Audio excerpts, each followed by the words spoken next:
I'd like to call to order this meeting of the Middletown Township Board of Supervisors. Everyone please stand and join me in the Pledge of Allegiance.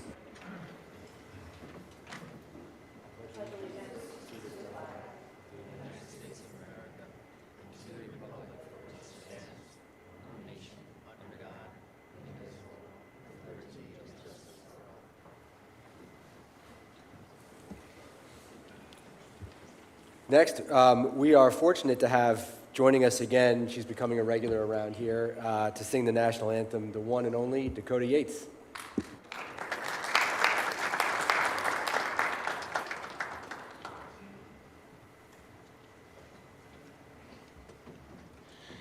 Oh, say, can you see by the dawn's early light what so proudly we hailed at the twilight's last gleaming, whose broad stripes and bright stars through the perilous fight o'er the ramparts we watched were so gallantly streaming, and the rocket's red glare, the bombs bursting in air, gave proof through the night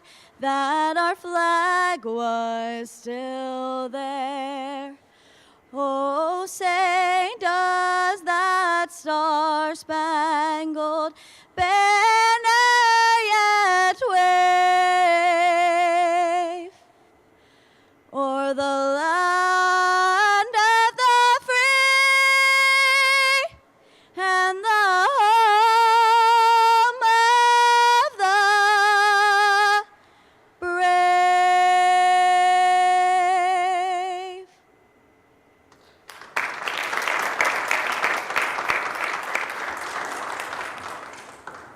We're always thrilled to have Dakota here, and you're welcome back anytime. But tonight is special because Dakota is the 2024 winner of the Middletown Township Teen Talent Competition. So everybody give her a round of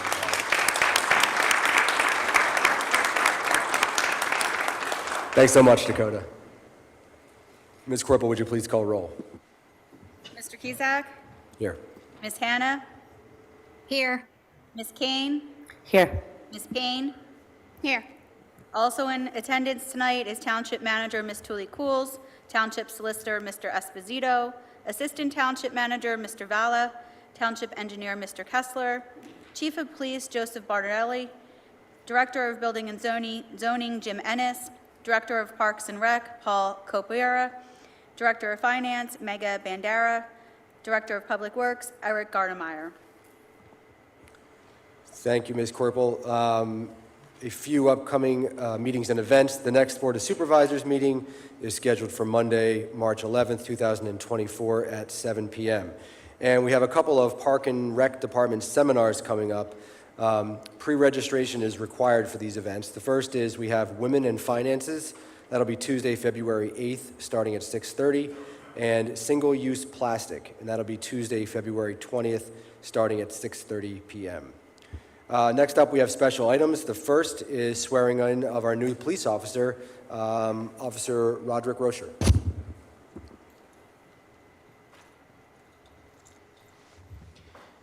Good evening, Mr. Kizak, fellow board members. I'd like to introduce our newest officer, Roderick Rocher. I'm going to read a short bio of Roderick into the record, and then, Mr. Kizak, you can swear him in. Roderick's going to have his mom join him during the swearing in, if that's okay. Officer Roderick Rocher was born and raised in Chicago, Illinois. Roderick moved from Chicago to Philadelphia in 2019 to become a Philadelphia police officer. Roderick attended and graduated from the Philadelphia Police Academy.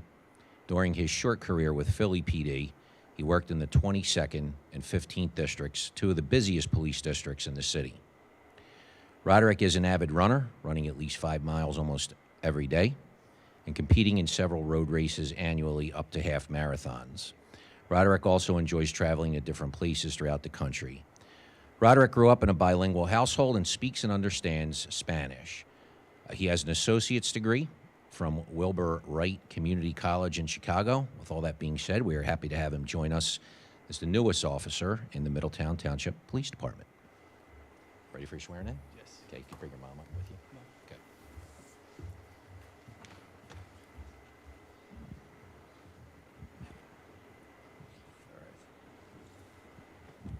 I'm going to hold the Bible. Put your left hand on the Bible. Hold up your right hand. Repeat after me. Okay. I, Roderick Rocher, I, Roderick Rocher, do solemnly swear do solemnly swear that I will support, obey, and defend that I will support, defend, and obey, defend the Constitution of the United States, the Constitution of the United States, the Constitution and laws of the Commonwealth of Pennsylvania, the Constitution and laws of the Commonwealth of Pennsylvania, and the ordinances of Middletown Township, and the ordinances of Middletown Township, with duty, honor, and fidelity with duty, honor, and fidelity as a Middletown Township police officer. as a Middletown Township police officer. Congratulations. Thank you. Welcome aboard, Sheriff.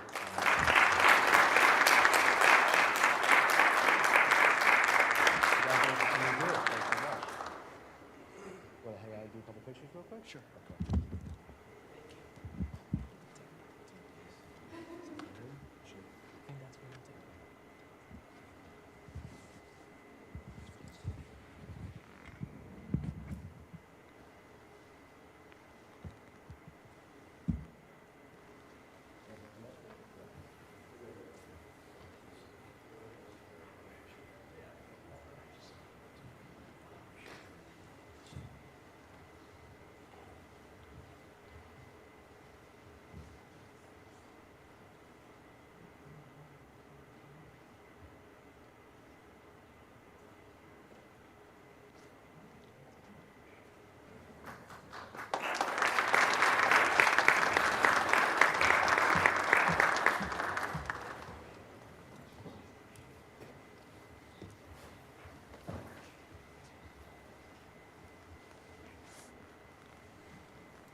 Next on the agenda, we have a proclamation recognizing Black History Month in Middletown Township. Whereas February is observed each year as Black History Month, focusing on the contributions of African Americans in our nation's history, from the first enslaved people brought over from Africa to the African American leaders and advocates of today. And whereas the observance of Black History Month calls our attention to the continued need to battle racism and provides opportunities to gain a deeper understanding of African American history. And whereas the observance of Black History Month honors how African Americans have been instrumental in shaping our nation's history and culture, and their contributions have helped define the character and strength of our country. And whereas Black History Month acknowledges the countless obstacles that have been overcome by African Americans to obtain freedom, equality, and justice, and encourages the continued fight against systemic racism and discrimination. And whereas the African American Museum of Bucks County, now located in Middletown Township, honors the rich legacy of African American history and culture through traveling exhibits, public events, and educational programs, and has been recognized as Bucks County's official archive of African American history. And now, therefore, do we, the Middletown Township Board of Supervisors, hereby proclaim February 2004 as Black History Month. Proclaim this day the 5th of February 2024. Next on the agenda, public comment. This is public comment on non-agenda items. Is there any public comment? Seeing none, we will move on to the consent agenda items. Item A, consideration of authorizing payment of the February 5th, 2024 bills list in the amount of $3,025,181.45. Item B, consideration of approving the January 8th, 2024 minutes of the public meeting of the Middletown Township Board of Supervisors. Item C, consideration of approving resolution number 24-05R for acquisition of 1129 Rising Sun Avenue. And item D, consideration of approving resolution number 24-06R for application to the Community Development Block Grant Program for ADA curb ramps. Is there a motion on the consent agenda items? So moved. Is there a second? Second. There's been a motion and a second. Any board questions? Any questions from the public? Seeing none, all those in favor say aye. Aye. Aye. Consent agenda items pass 5-0. Next on the agenda, consideration of Jefferson Avenue subdivision land development approval. Jefferson Avenue, Langhorne, Pennsylvania, TMP number 22-045-031, 22-036085, and 22-036-085-002, S/LD number 2310, R2, Residence District. Yes, sir. Good evening. My name is Benjamin Barland with Holmes Cunningham Engineering. I'm here with the applicant Ricardo Santos and Santos LLC. The applicant is seeking to combine 3 contiguous parcels on Jefferson Avenue in the R2 Residence District, combine them and turn them into 2 lots which comply with the zoning ordinance. On those lots, the applicant is proposing to construct a single-family detached dwelling, 1 on each lot. Each dwelling will be 1,434 square feet, including a driveway and a garage. The dwellings will be served by public sewer and water, and each will have its own subsurface stormwater management system that will comply with the ordinance of Middletown Township. We are in receipt of review letters from the township engineer, from the township traffic engineer, from the Bucks County Planning Commission, and the Middletown Township Fire Marshal.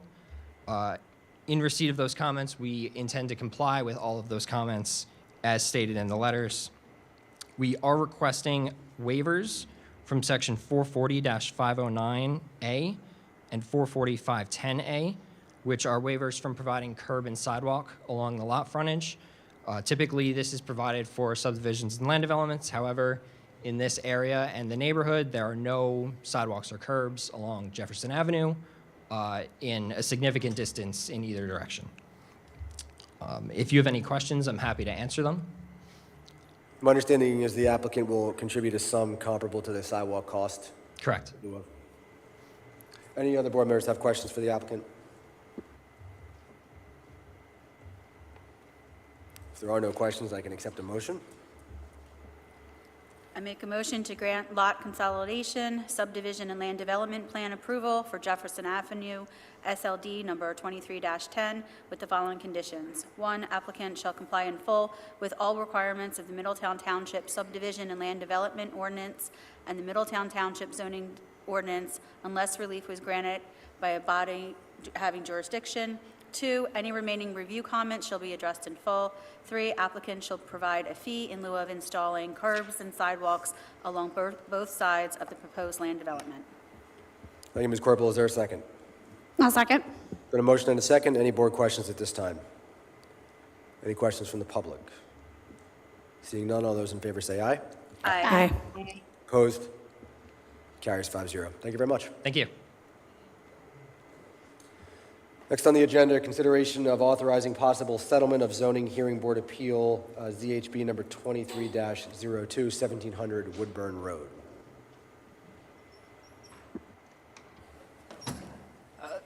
Before Mr. Gunlack has his presentation, I'd just like to point out the board has in front of it a settlement proposal from Woodburn Ridge Associates LLC that's relating to an appeal of a zoning hearing board case. Has to do with the property at 1700 Woodburn Road in the Levittown section. It backs up to the Cobalt Ridge section. It's the former Eisenhower Elementary School. They made an application and we're proposing a 70-unit townhouse development. The zoning hearing board denied their application for relief, which included a variance to permit townhomes, which is not permitted in the professional zoning district. We've been working with, after they appealed the zoning hearing board denial, we've been working with them since September, October on some plans, and we can go over those, the plans and the conditions that the applicant has proposed to the board. Thank you, Mr. Esposito. Mr. Gunluck. Thank you, Mr. Chairman, members of the board. Solicitor correctly described the property that we're here to discuss, which is 1700 Woodburn, formerly the Eisenhower Elementary School. It consists of approximately 14 acres and is located in the professional zoning district. The professional zoning district allows a number of commercial and institutional type uses. Currently, this building is being used for institutional purposes which are non-conforming in nature, and the building is in extremely poor condition. The current operator is looking to relocate and modernize their facility by moving to another location, and is looking to sell this property to realize the funds so that they can move and relocate their facility and provide those services in a proper facility that's currently in compliance with the regulatory requirements for that type of use. I'm here with Michael Mayer from Western Development Company. Western Development Company is a local builder throughout Bucks and Montgomery counties, and Keith Lieberman from T&M Engineering, the engineers on this project. This project started with Mr. Mayer and his team members actually sending out notices and meeting with all the neighbors. It started in early 2023, received some preliminary feedback, went back, made some significant revisions to the plans and the layout, came back, met with more neighbors, and eventually we feel we did receive the support of the neighborhood because of what was being proposed here. And what's being proposed here is a use that is a companion or a use that fits well with the adjacent residential homes. The current zoning would allow significant institutional development here, which would result in 4 to 5 times the traffic volumes that this would generate. And what the neighbors liked about this proposed use is it came with deed-restricted open space. It wasn't homes lotted out right to their backyards with swimming pools and decks and sheds and all kinds of other activities. It would be deed-restricted open space of at least 50 feet surrounding their properties with buffering, with fencing, and all the details that we discussed with them. And so we have worked with the neighbors, and we incorporated some of their conditions into the stipulation, actually just about all their conditions into the stipulation, and also conditions that we received from township staff. Some of those requests that they had was to reduce the density, which we did, to move the homes off of Woodburn Road, to reduce the impervious surface, and we did incorporate that into the plan. We showed open space, we've shown recreational areas, we've shown overflow parking throughout the site, and we really came up with what we think is a very thoughtful design for the redevelopment of this property in a manner that we think is very compatible with the adjacent residential homes. The applicant has put all of those conditions into this stipulation, including limiting the density to 66 homes as has been agreed. The layout is reflected on the plans that we've provided to you that has incorporated all the input that we've received from township staff. We have provided that a new perimeter fence would be installed. If you go out there today, you see a chain link fence, not very attractive up against residential. We have a very attractive decorative fence that we reviewed with the neighbors. They liked the fence, the details right on the plan. The landscape buffer is around the entire perimeter backing up to the Cobalt homes. The applicants agreed to install that buffer right up front before those 19 homes that back up to those homes are built. So it's in there. They've agreed to install double the plantings that's required by your ordinance along the rear of those homes. No sheds, no pools, no recreation equipment or other improvements would be installed by the unit owners in the rear of these homes. These homes would all be maintained by a professional management company that would take care of mowing the lawns, that would take care of the landscaping. Very similar to the development right across the street of attached homes. That's maintained by a management company, and we'd submit to you it's maintained in a very nice manner with the lawn and the landscaping and the exterior of the units. It would be very similar here. One of the items the resident said was there was a self-storage facility built around the corner, and they could hear the backup beepers on the weekends. We agreed that there wouldn't be any site work out there on weekends with any backup beepers or anything that would cause noise to the residents.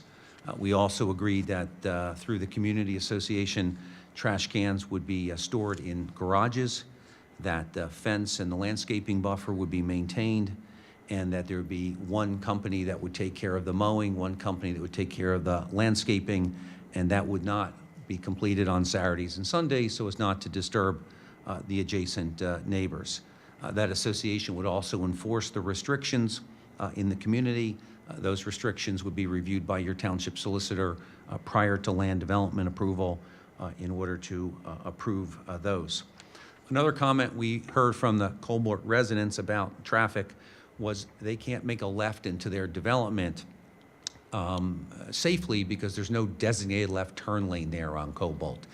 You get in the lane and people are cutting around the shoulder, which is not safe. So what we agreed, and we put it in the stipulation here, is to work with PennDOT for restriping and adjustment so we can extend that left turn lane, not only across the frontage of this property for left turns going both ways, but also to the Cobalt residents to give them a designated left turn lane so they can make a safe left turn into their community.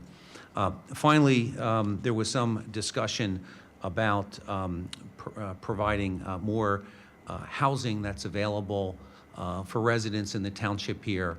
And the applicant talked to representatives at the county and also did some due diligence themselves and concluded that one of the biggest impediments for the purchase of housing is for buyers to come up with the deposit monies, because they're making enough income to buy an affordable house, but they just don't have the down money, the deposit money.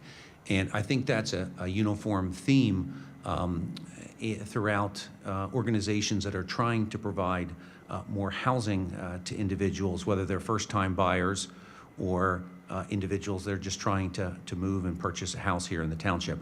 So the applicant has agreed to work with the township to establish a home purchaser assistance trust fund.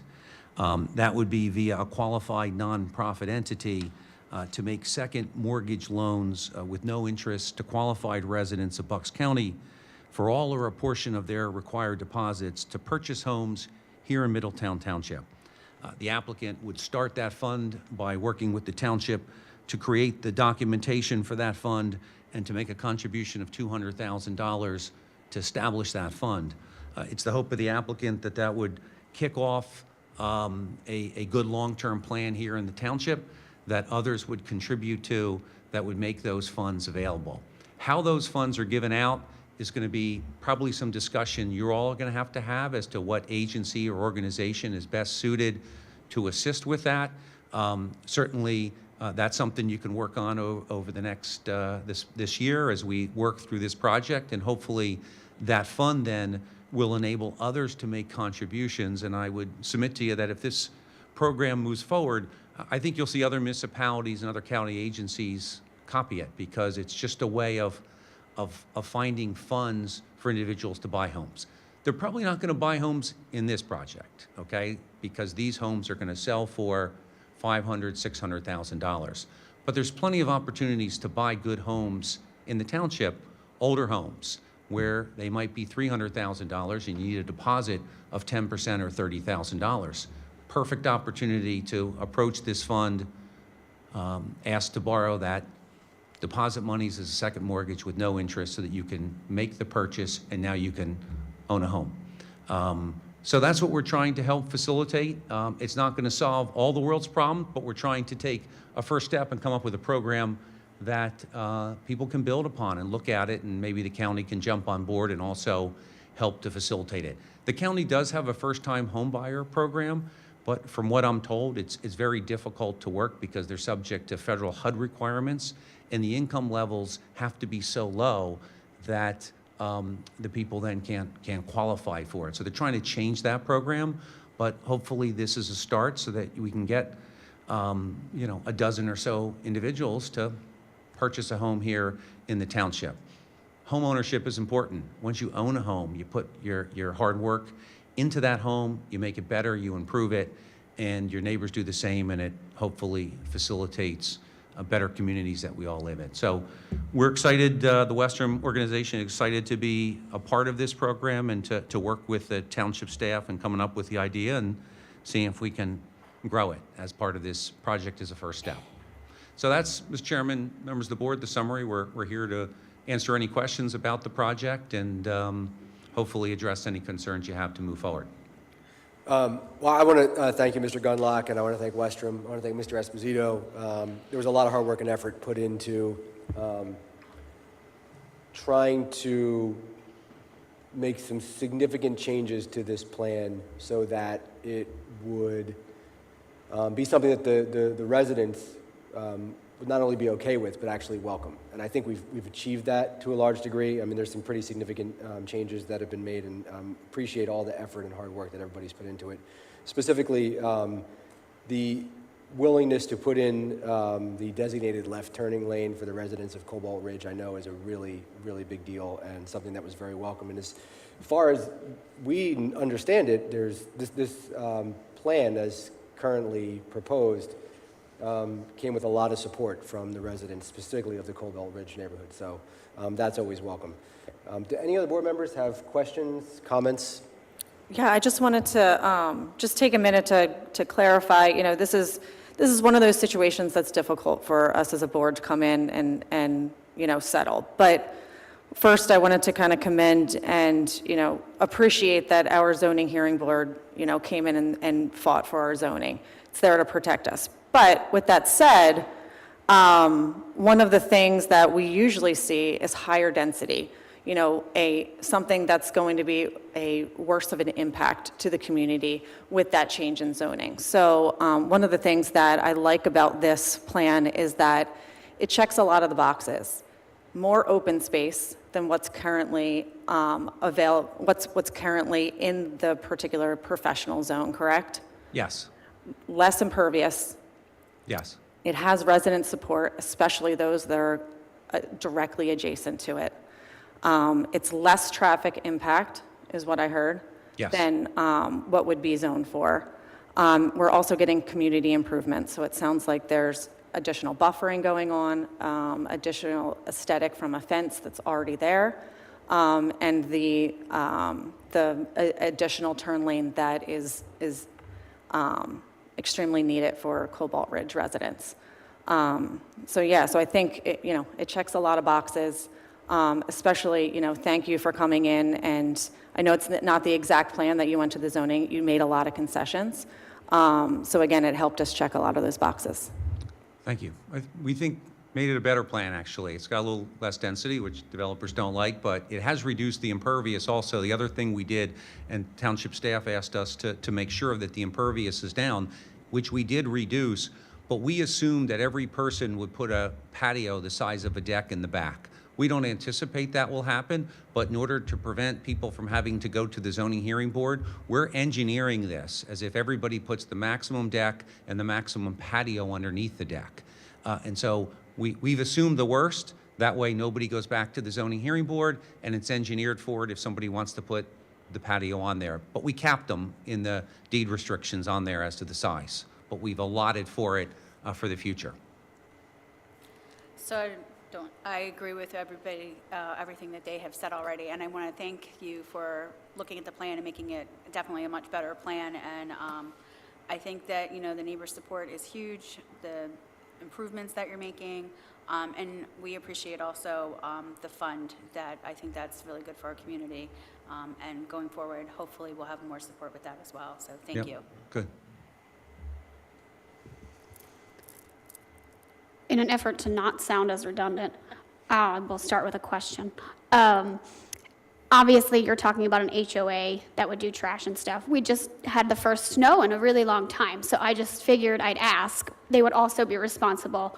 The HOA would take care of the snow, and Mr. Gardenhire's team would not be responsible for that. Is that correct? Yes, good question. This would be private roads, so it would be owned and maintained by a planned community association.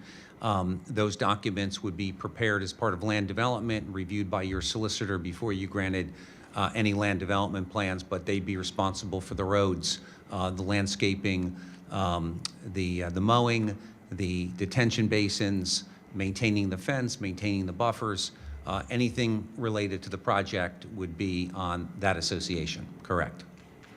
Thank you. I also just wanted to comment about the fund.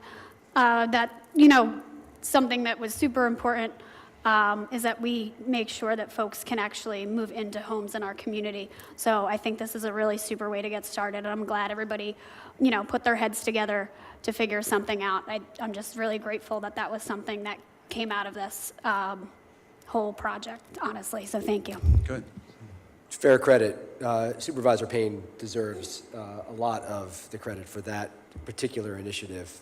She has pushed for attainable housing in virtually every plan that's come before us for land development. And this very creative way to create this fund, the generosity of Westrum and willing to seed it, and the idea that this is something we can use going forward to help residents acquire a home, I think is incredible. So thank you, Ms. Payne, for spearheading this. Yes. And thank you again, Mr. Gunlock, Sure. and to Westrum for your willingness to do it. Any other questions or comments from the board? If not, I can accept a motion. Before you do that, Mr. Kizak, I just wanted to clarify one thing for the residents listening at home, was that this is only approving the zoning hearing board aspect of this plan. If the board is so inclined to approve this settlement, the developer would still need to come back in front of the township with a land development application and go through that process. Thank you, Mr. Esposito. You know what, one thing that I had on my notes that I didn't talk through is school impact. Do we anticipate a large school impact from like school-age children coming into this community? Well, it's hard to gauge that. These are townhomes, they're 3 bedrooms. Some people will be professionals with no children, some will have children and they'll move to a larger home. It's just hard to gauge that for this type of housing type. Yeah.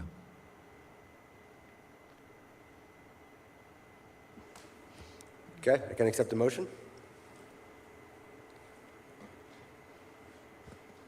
I make a motion to approve the township entering into proposed stipulation of settlement, including the attached exhibits, with the applicant for the land use appeal of Woodburn Ridge Associates, LLC, Bucks County Court of Common Pleas, number 2023-04912, and authorize the township solicitor, consultants, and staff to take the necessary actions to carry out the terms of such stipulation of settlement. Thank you, Ms. Corporal. Is there a second? I'll second. Been a motion and a second. Any board questions at this time? Any questions from the public? Seeing none, all those in favor say aye. Aye. Aye. Opposed? Carries 5-0. Thank you very much. Thank you for your support. We'll continue to work with the neighbors and township staff before we see you back here again on land development plans. Thank you. Next on the agenda, consideration of authorizing deed restriction of Firefighters Park. Mr. Copera. Good evening, Mr. Chairman and fellow board members. I call this a housekeeping item in the, pulling up my PowerPoint. On the, we added 2 acres to our firefighters park on the corner. All right, let me see if this thing works. Yeah. We added this 2 acres of property to our 13 acres of firefighters park. It's called what we call the Comcast parcel. It was always zoned OR for open recreation. We intended to keep it outdoor recreation, and to go with the rest of the park, it'll always be open space. After we went into agreement, Mr. Vallow was successful in getting $10,000 from the PICO Green Region grant that let us acquire this property, as you could see, taking said check from PICO. And what they asked for when we were closing up the grant is that we just codify the zoning so that it will always be open recreation, that we can't change it and put a Burger King up and all that kind of good stuff. It's just going to be part of the park. So I think it's a simple question, simple issue is housekeeping, but if anybody has any questions for me, I would be happy to answer them. Thank you, Mr. Copera. Any questions No, I just wanted to continue to say thank you for working on this. I think, preserving as much open space as we can in this township is important because we are hitting our max of overdevelopment. So, thank you. I do appreciate the board's help in this too, letting us acquire these 2 acres of property, so do appreciate it. Any other questions? If not, I can accept a motion.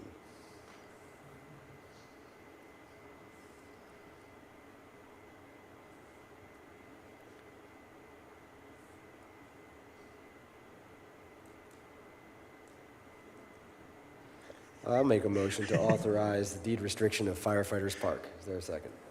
I'll second. Been a motion and a second. Any board questions? Questions from the public? All those in favor say aye. Aye. Aye. Opposed? Carries 5-0. And I think you're sticking around, Mr. Copera, for the next one, which is consideration of authorizing a contract with Armour and Sons of Langhorne, Pennsylvania for the purchase and installation of a hockey rink and lighting at Forsythia Crossing Park. Thank you, Mr. Chairman.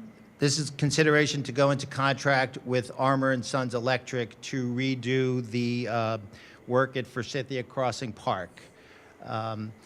Back in 2022, just to give you a little history and a little depth, Mr. Valla was in his office, Mr. Graham and myself were in there, and Nick was looking at a Department of Community and Economic Development grant, which was for the amount of $1 million with no match. So we thought big and we said, okay, we could do Forsythia, change all the amenities, have a great time. We submitted that grant for $1 million. They came back March of 2023 and said, I won't give you $1 million, but I'll give you $500,000. So it was like, free money, we're good. So what we had to do was work on what can we do for $500,000 that to cut down the scope of the project to meet the ideal. The other thing is that the capital budget is very tight. So Ms. Tioli-Cools told me that I can't go over $500,000 or she would do some hurtful things to me. So I was like, okay, we're there. I do want to show, so this rink here is going to be all redone. And then what you could see is the 2 red circles there are going to be Musco lighting.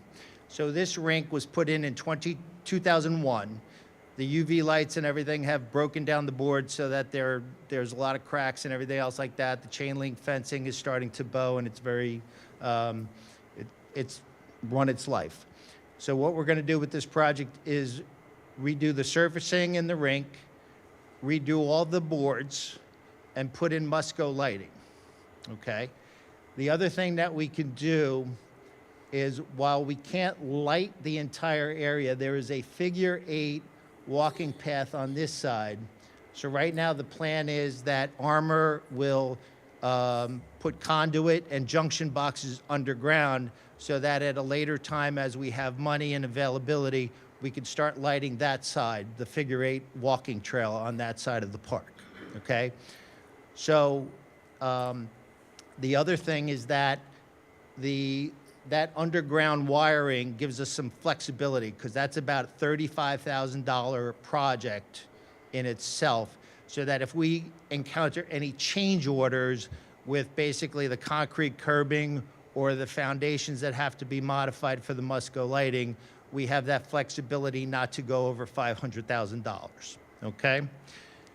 So that's how with Armour being a local contractor in the electrical field and also a CoStar's vendor, they could work as the general contractor and enlist both J.D. Morrissey to do the asphalt and the paving, and Athletica is the company that does the local rinks in this area. They just recently did Falls.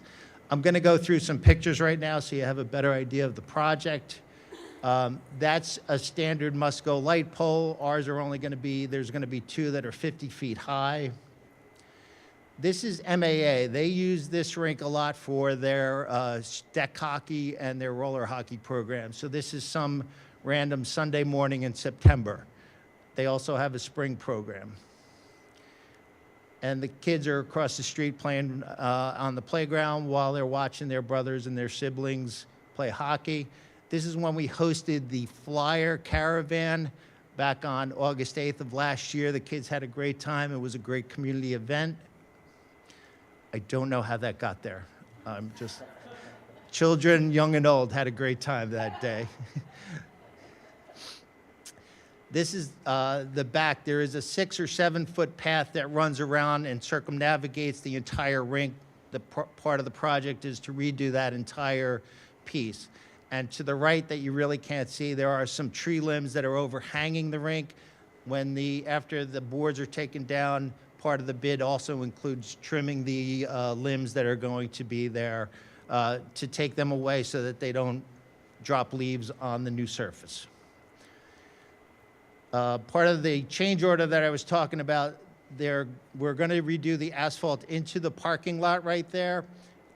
There is some wet areas there. We are near the tributary to the Mill Creek, so we want to make sure that RVE is doing a geotechnical report. A soil analysis just lets us know if it's normal soil or really wet soil to hold up the light poles. So those are the contingencies because of issues like this. This may be nothing, but we're just planning ahead so that we don't exceed the $500,000. This is the old rink, so as you can see, the boards and around the edges, it's starting to, we need to mow it and weed whack it every once in a while because it's starting to give way. And this is the new rink. So Falls Township just did their rink about less than 2 years ago. So this is what you can see, all aluminum outside, concrete footing, which we already have, and then we just put the new rink on side. But what you could see is you see the old fence poles are on the outside and they start to give way. On the redesign, the chain link fence poles go through the boards, through the aluminum, so they're much tighter and tauter. So it's a really nice design. And so I had any questions for you. I'm going to go back to the original. And as I described before, what I'm asking for is authorization to go into contract with Armor under their CoStar's contract and that they can manage this program. We are foreseeing, I talk holidays, so I'm thinking between St. Patty's Day and Memorial Day, if we get approved tonight, that we can go forward and get this done, assuming there's no weird things that happen. Does anyone have any questions for me? Thank you, Mr. Copera. Obviously, I love 100% grant-funded projects, and this is just a great project all the way around. I'm really glad to see we're going to do this. So thank you, Mr. Val and Mr. Copera, for putting this together and pulling it off. Any board members have questions for Mr. Copera? I think it sounds like you got the max $500,000 message from. No, that was my one concern, right? Knowing that the quote is coming in at $500,000. What happens? What other costs do we have associated with it? But it sounds like that is the max, and we have some scenarios in place if things come down the pike that we're not expecting. Correct. So the original quote that we got with full lighting on the playground side, if you will, was about $550,000. So then we went back to the Armor and said, what can we do to get us to $500,000? And so that the wiring underneath was it. So great. And we have that. Not wiring it is the contingency that lets us do change orders. And what do we think the lifespan is of this new rink? So this one lasted 22 years. I fully expect the new one to last 22 years. What the biggest detriment is not so much from use, but the UV rays on it. So the boards start to get brittle and start cracking. But basically, I expect 22 years. The new Musco lighting has a 25-year warranty.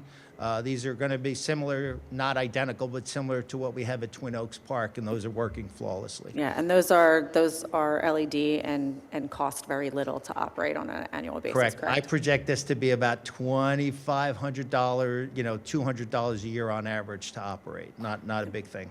Okay. Any other questions? Yeah. Okay. Motion? I was just going to ask, when would you expect to, reopen or, do, a opening for the renovation? Assuming we go operational around Memorial Day, anytime in June, we could do a grand opening, much like we did with the new pickleball courts on November 1st. And we'll make sure Gritty's available? We'll see. All right. It's not a bad idea. It's a great idea, yeah. Any other questions? If not, I can accept a motion. I'll move to execute a contract for the purchase and installation of a new hockey rink and new Musco LED lighting from Armor and Sons Electric, Inc. for Cynthia Crossing Park in the amount of $500,000. Thank you, Ms. Payne. Is there a second? Second. Motion and a second. Any board questions? Any questions from the public? Seeing none, all those in favor say aye. Aye. Opposed? Carries 5-0. Thank you, Mr. Copera. Thank you, Mr. Chairman. Next on the agenda, consideration of authorizing the purchase of 3 vehicles and 1 truck for the police department. Chief Barbarella.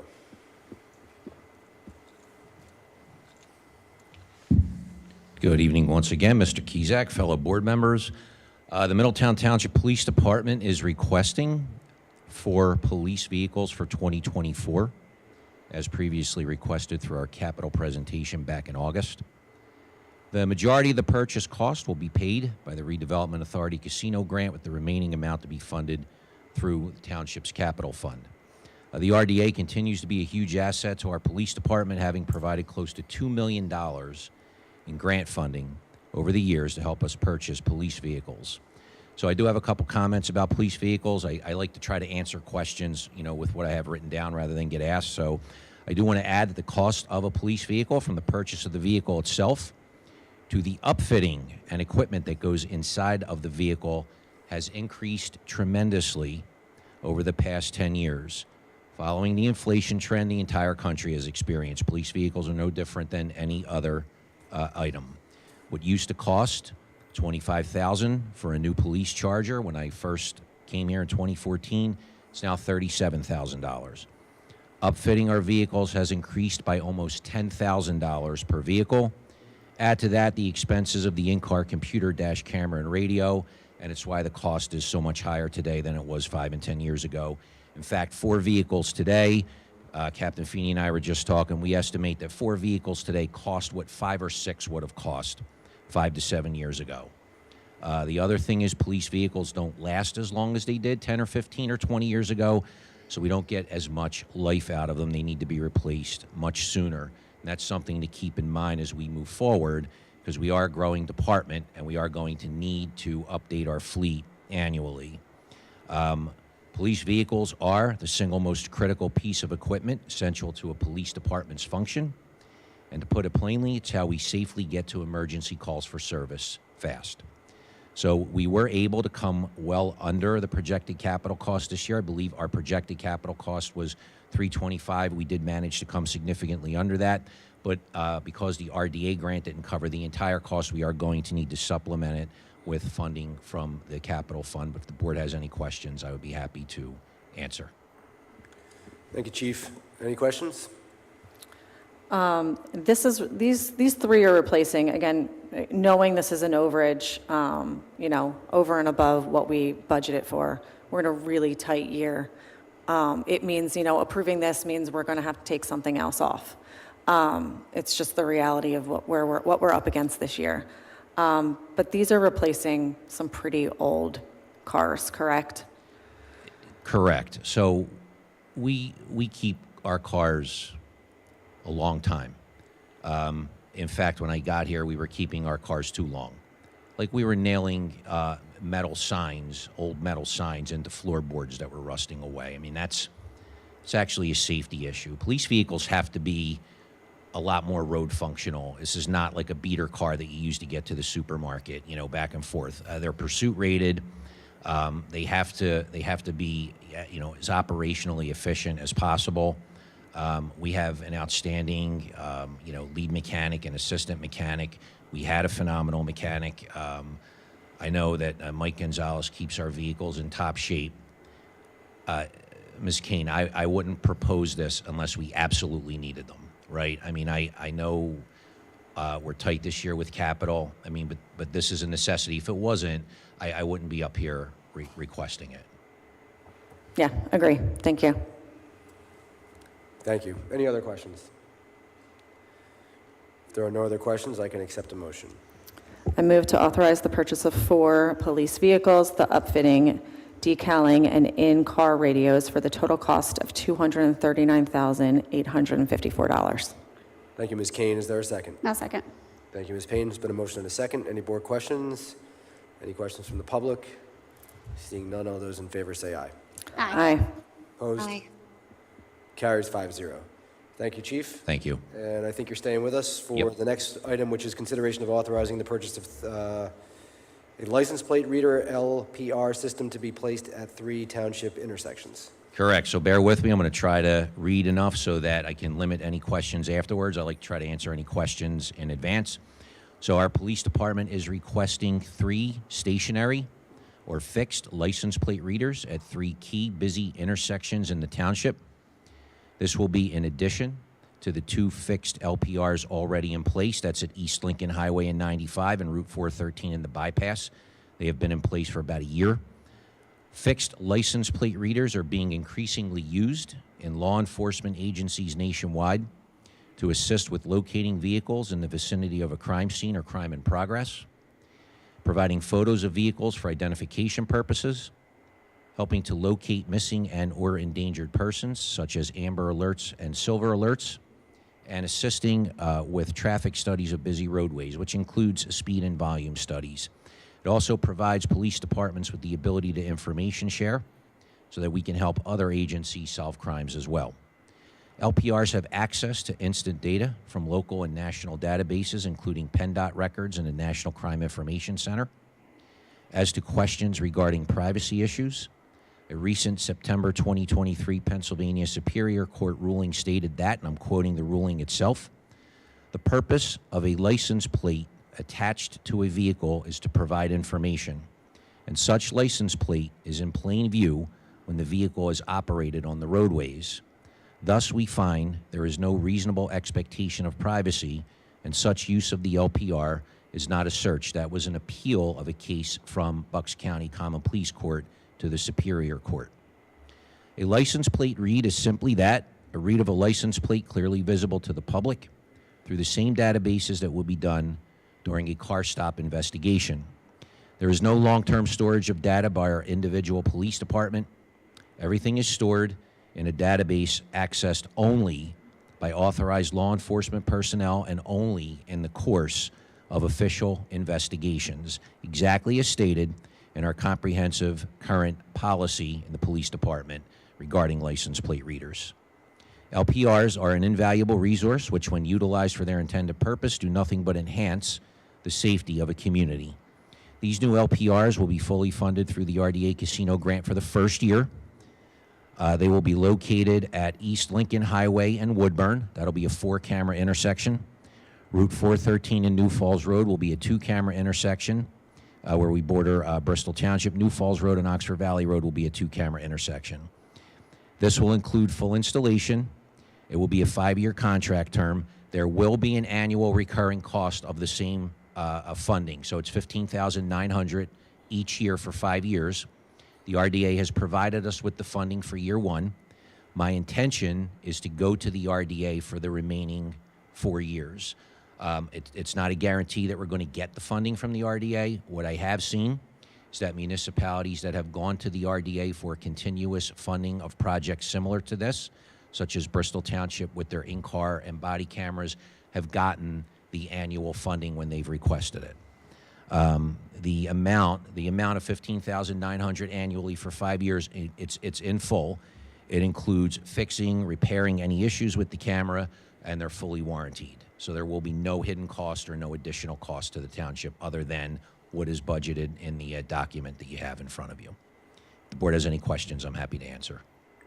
I'll just comment that I think license plate readers are just an invaluable tool to solve and prevent crime. And I think doing a cost-benefit analysis, I think the benefits outweigh the costs. I think it's something that is a really good idea. But if any other board members have questions or comments for the chief. Thank you for being very thorough. So I feel like you've answered all of our questions before we even had a chance to say them. So thank you. You're welcome.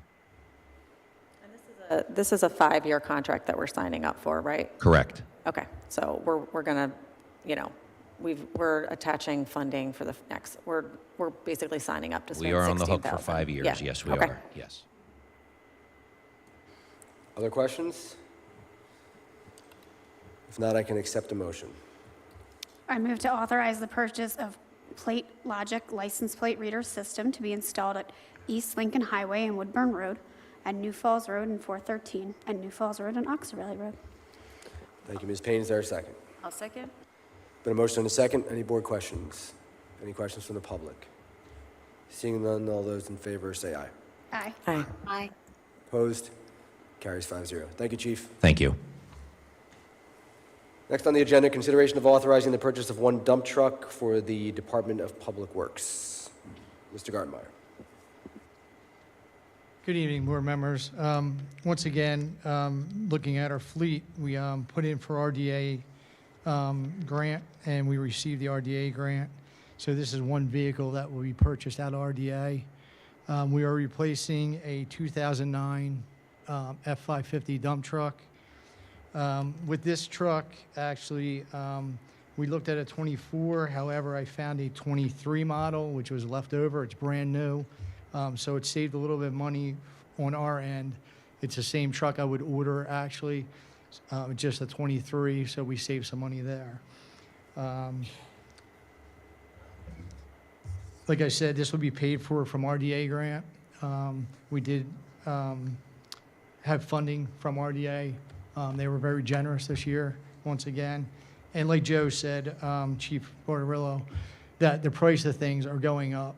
And it just blows your mind of, like he just said, something you could have got 5 years ago or 6 years ago. It's outrageous. Yep, we certainly see it and recognize it.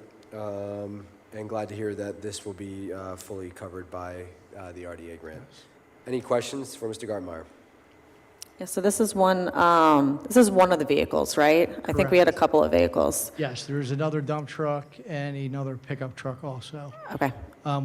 With that being said, I'm trying to work things out. We might switch things around a little bit due to the pricing.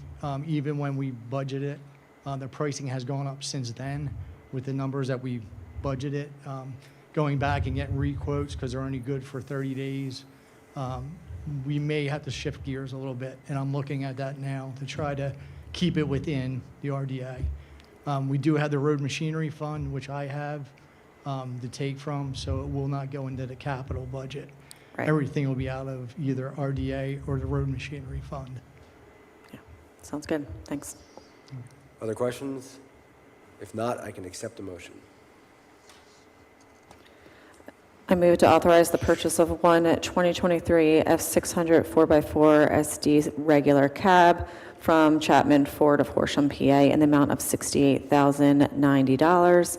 1 gallon stainless steel dump truck, one spreader, one plow, and hydraulic setup from U.S. Municipal of Hunterdon, PA, in the amount of $58,068 for a total of $126,158. Thank you, Ms. Kane. Is there a second? I'll second. There's been a motion and a second. Any board questions? Any questions from the public? Seeing none, all those in favor say aye. Aye. Opposed? Carries 5-0. Thank you, Mr. Gartmeyer. Thank you.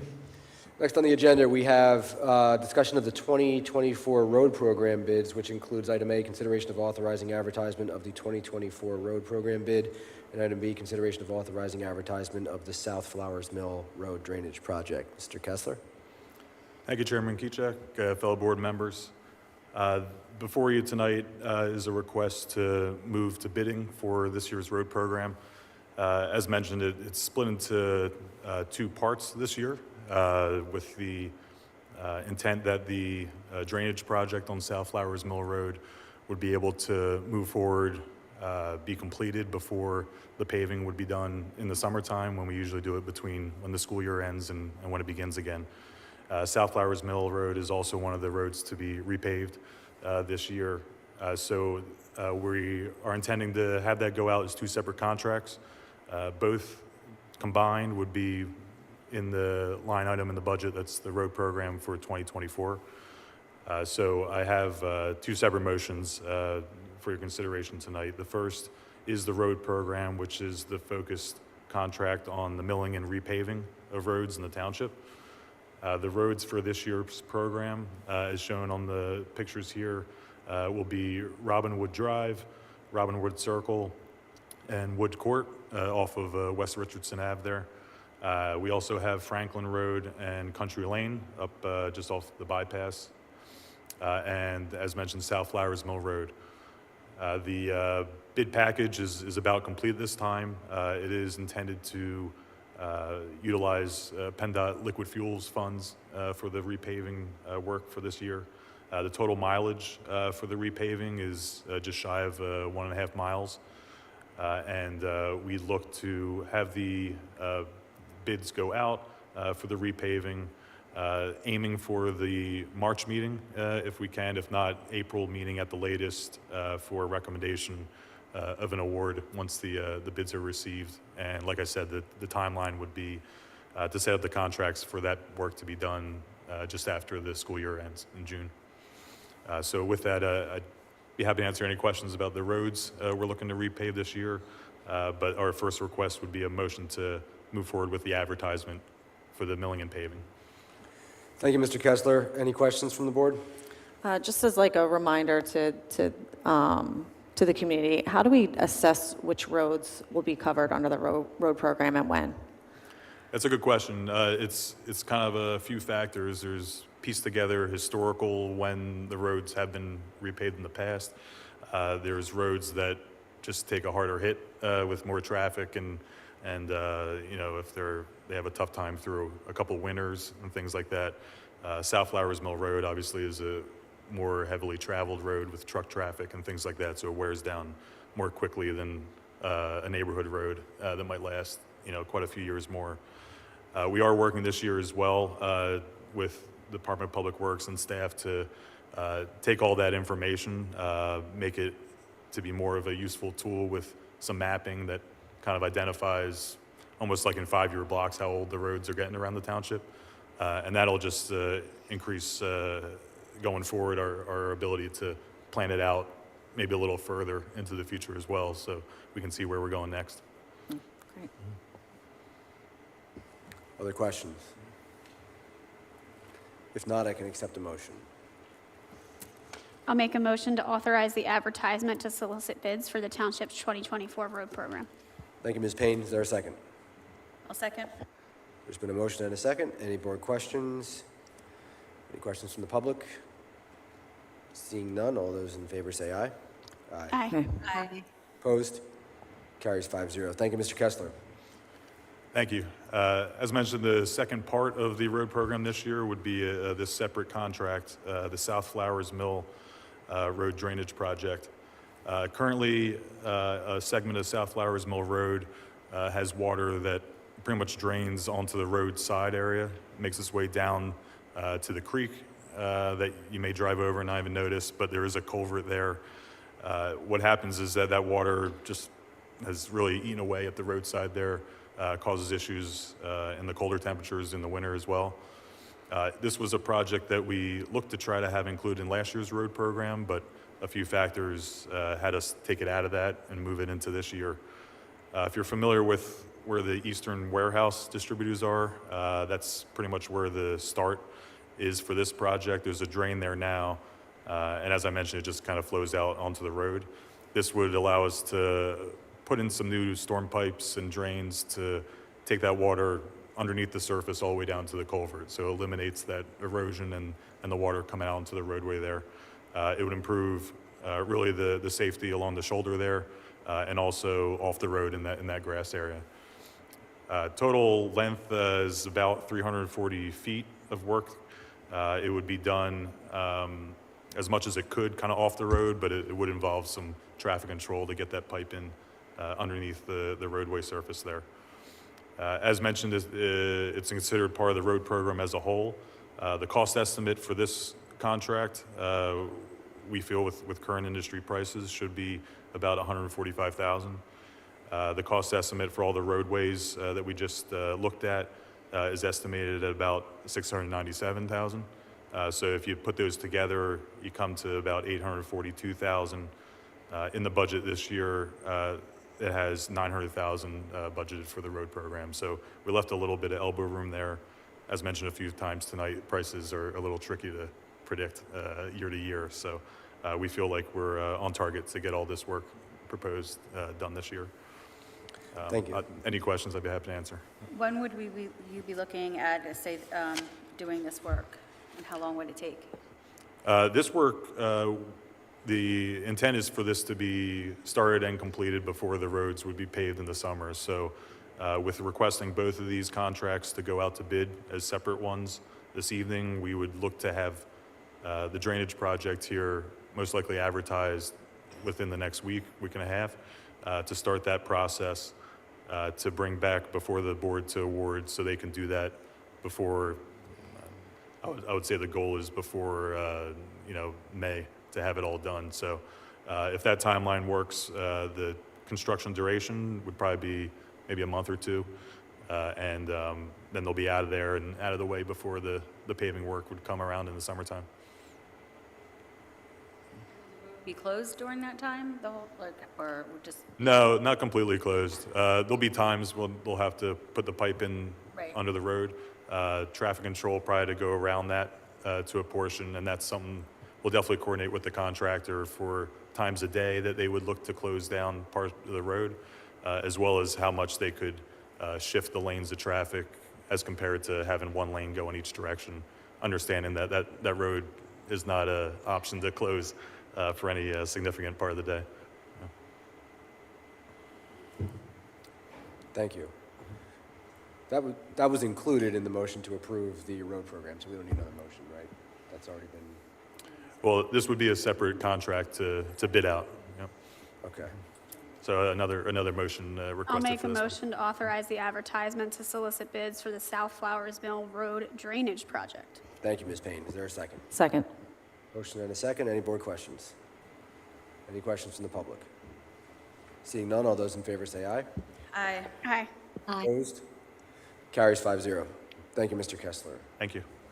Next on the agenda, consideration of approving the volunteer firefighter and EMS incentive. Mr. Valla. Good evening, Supervisors. Once again, like we do every year, we have before you the consideration to approve the volunteer firefighter and EMS incentive.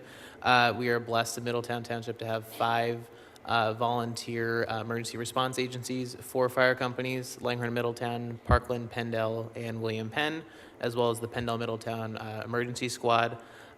For several years, and I think this is year 6, we have had a $250 per volunteer incentive program. The township cuts a check for all of the volunteers that the individual agencies self-certify to us. We pass that check to each agency, which they distribute to their members in the amount of $250 per volunteer. This year, or I should say in 2023, we have a total of 112 volunteers across the 5 agencies. Multiplying by 250 gets us to $28,250 total for all 5 agencies, and this contrasts with the $30,000 budget allocation from the Fire Protection Fund. Thank you, Mr. Valla. Any questions from the board? No, I just want to, this is, I'm so excited that we have this program because, having a volunteer, robust volunteer companies like we do, we don't have to provide 24-hour coverage, which would cost our township millions of dollars more than what we are spending today. So I really love this program and hope that we can make it, even better in the future. Any other questions or comments? If not, I can accept a motion. I move to authorize the 2023 Volunteer Firefighter and Emergency Response Incentive Program. Thank you, Ms. Payne. Is there a second? A second. There's been a motion and a second. Any board questions? Any questions from the public? Seeing none, all those in favor say aye. Aye. Aye. Opposed? Carries 5-0. Thank you, Mr. Valla. Next on the agenda, we have consideration of approving, discussion of the CSX litigation. Mr. Esposito. Yes, thank you. As the board is aware, the township has been involved with litigation with CSX since 2015 related to blockages of the roadway by CSX trains at the Woodburn Road crossing. The CSX train would frequently block the roadway for extended periods of time. In 2015, the Middletown Police Department began issuing citations to CSX for such blockages based on a Pennsylvania state anti-blocking statute, which requires no trains to block vehicular traffic for more than 5 minutes at a time. And obviously, we know that the CSX trains were blocking the roadway there for way longer than that, if not up to 40 minutes and longer than those. Police also, this was trying to grab the attention of CSX to work with the township on some resolutions. It didn't grab their attention quite as much as we hoped at that time, so the police started issuing citations directly to the train conductors, and that grabbed CSX's attention. At that time, CSX appealed the criminal citations to the Court of Common Pleas and also filed a civil action against the police department and the township to try and show that the federal law preempted the state anti-blocking statute. We tried to work with CSX to come to resolutions. They just had no desire to do so.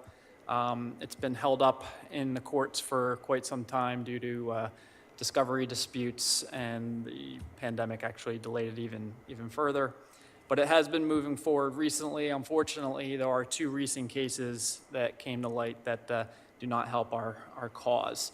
The one was a Franklin County case that was similar in nature, where CSX appealed multiple citations issued by the township there, and the county court there found that the federal laws did preempt the same anti-blocking statute that the police department used here to issue the citations. Using that case, CSX then appealed one of the criminal citations recently issued here to the Bucks County Court of Common Pleas. The judge in the Court of Common Pleas agreed with CSX that the anti-blocking statute was preempted by the federal law. With these 2 recent cases, we don't feel it is worth the township's time, resources, and money to keep fighting the 2 cases with the Court of Common Pleas. So we would recommend, CSX has proposed a mutual dismissal of the cases. They would dismiss the civil action that they filed against the township and the police if we dismiss the criminal actions. We do think it is we do recommend that the township accept that. However, we have found alternatives that we can keep moving forward against CSX. So the options that we have found is the Surface Transportation Board. The Surface Transportation Board is a regulatory agency that has exclusive jurisdiction over the conduct of CSX. And what we would recommend that the township do is there are 2 avenues that we can pursue. The one is filing an informal complaint with the STB, the Surface Transportation Board, through its public assistance program. This would allow us to go to mediation with CSX to try and resolve some of the issues and see if we can work on ways that they would give us a warning system or some other type of solution with the train blockages. The other one is to file a formal complaint with the STP, which would trigger a hearing with the STB, and because the STB is the regulatory agency, any ruling they have, the CSX would have to comply with it. That is that takes longer. It would probably take over a year to go through the formal complaint, but we do recommend that the township pursue one, if not both of those avenues, the informal complaint and the formal complaint with the STB. I would certainly be willing to answer any questions that the board has. Well, I think I speak for most of the community when I say we're frustrated with the amount of time that CSX trains block roadways, specifically Woodburn Road. I do appreciate Chief Barbarilla and your department and Mr. Esposito in your office and the efforts that have been made to this point to try to figure out a way to get some relief for residents of the township. It's disheartening and frustrating that CSX has been to this point unwilling to work with us to try to come up with any sort of solutions. But I certainly acknowledge and accept the fact that our hands are legally tied because of the law. Federal law preempts our ability to do virtually anything through the courts, and so certainly am not interested in spending residents' tax dollars fighting a battle we can't win. And obviously, it's an opportunity to settle the litigation that's also been filed against the township by CSX. I am happy that you've discovered some other options that are available for us, and I would certainly encourage you and your colleagues to pursue those options and any other options that come to light. This board certainly will continue whatever political pressure we can expend, and we've spoken with, and I know other residents have too, our colleagues in the State House and also Congress, to see if there's anything that can be done, because it is at times unbearable, and we recognize the hardship for residents. And so I personally acknowledge that this is the path we need to take, but I am equally optimistic that these other avenues might maybe provide some relief for residents. I don't know if Chief Barbarilla, do you want to just comment at all from the police department's perspective? I don't want to put you on the spot, but where you see the status of things, since you've obviously had a great deal of involvement in this. Thanks, Mr. Kizak. Honestly, I did prepare a lengthy statement. You know, this is a very important issue to me. It's an emotional statement because it's been important to me. I was going to read it, but with the discussion going the way it is, I think it's best for me to just say that as a police department, I think we did everything we could over the 9+ years I've been here to try to remedy the problem with the remedy we had, which was a little $150 citation. I mean, I have in here that someone would think that a $150 citation wouldn't get the attention of a multi-billion-dollar corporation like CSX, but it did, because they hired a very high-profile law firm to argue the preemption issue for them. So it definitely got their attention. I was in the courtroom that day. It was an appeal of my citation that Judge Mellon issued the preemption ruling on, and I was in his honors courtroom that day. I don't agree with the decision. I don't like it, but I do respect it.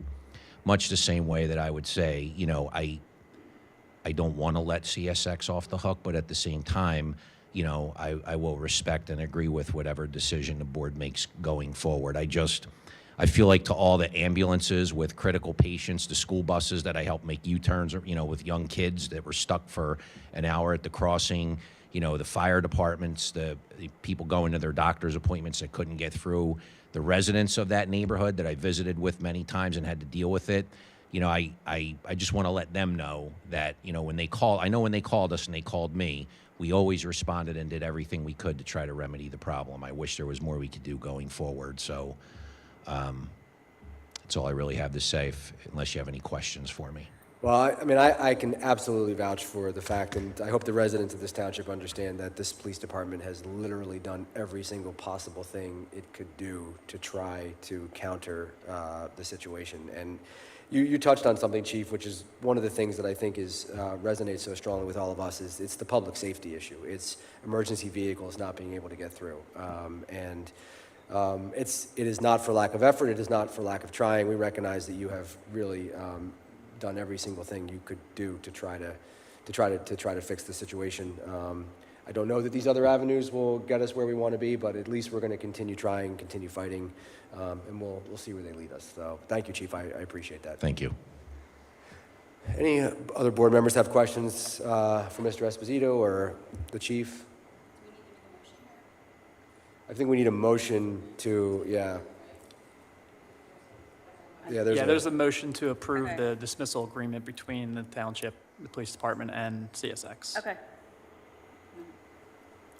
I make a motion to approve the township entering into the proposed agreement for the dismissal of CSX for both the criminal citation appeals and civil lawsuit at the Bucks County Court of Common Pleas, and authorize the township solicitor to take the necessary action to carry out the terms of such agreement for dismissal.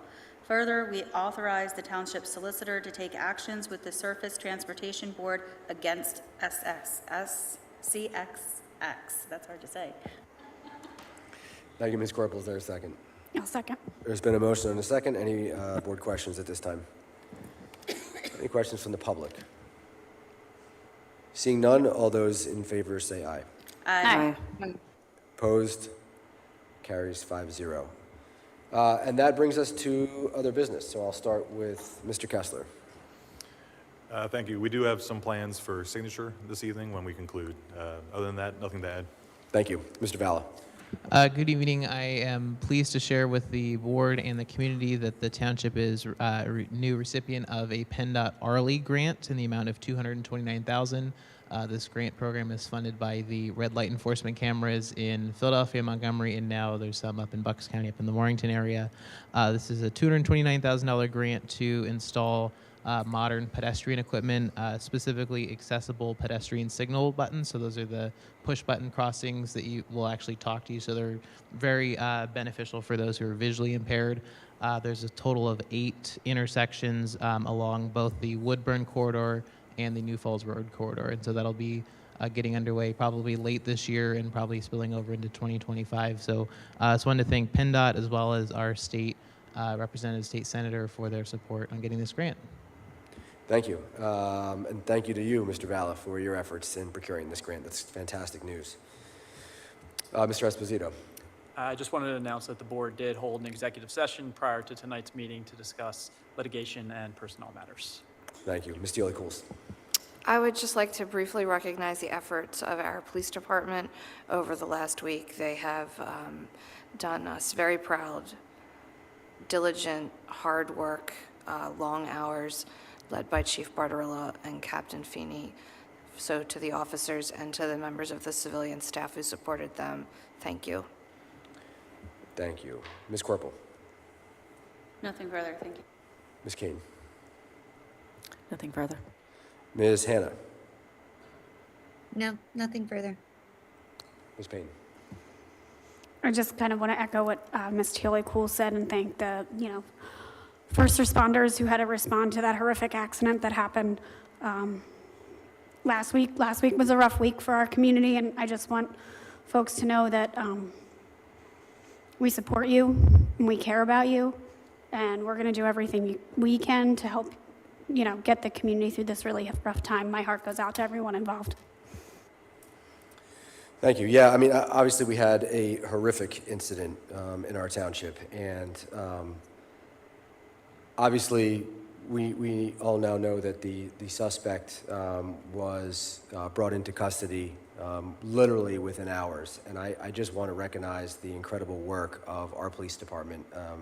That's an amazing feat, considering that the individual had traveled a significant distance outside of the township, and so to have him in custody that night was just truly, truly remarkable, and just the result of really great coordination and great police work.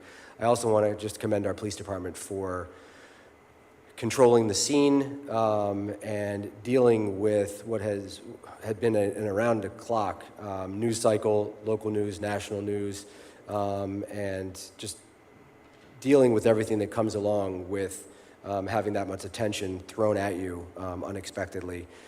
In particular, our command staff, Captain Feeney, Chief Barbarella, you guys had to be in front of the cameras giving statements. I think, Captain Feeney, you called it, tap dancing for the cameras so that the police officers can do the real work, and I think that's an apt description. However, you two gentlemen deserve a lot of credit for the way you carried yourselves, and I'm proud of our police department every day, but really proud to be a resident of this township and proud to have our police department protecting my family and all the citizens and residents here. So thank you and the entire department very, very much. We truly appreciate it.